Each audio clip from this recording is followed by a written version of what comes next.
Create a frame using the Frame tool. Use a text tool to add text.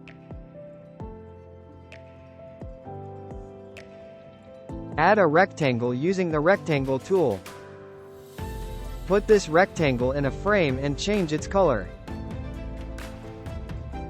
Duplicate this rectangle by pressing Ctrl+D.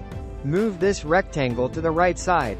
Make a copy of the rectangle, change its angle and height, and place it on the top side of a frame. Place a copy of the rectangle on the bottom side of a frame.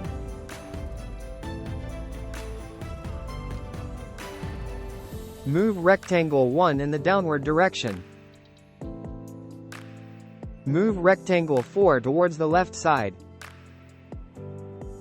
Move rectangle 2 in the upward direction. Please ensure that all layers are contained within frame 1. Move rectangle 3 towards the right side. Duplicate this frame 1. Expand frame 2 and change the text to bold. Bring all the rectangle shapes into the frame.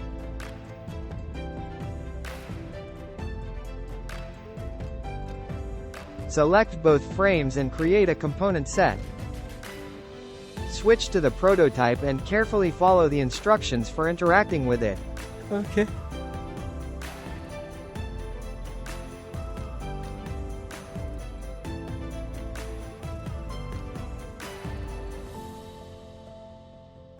Create a frame using the Frame tool.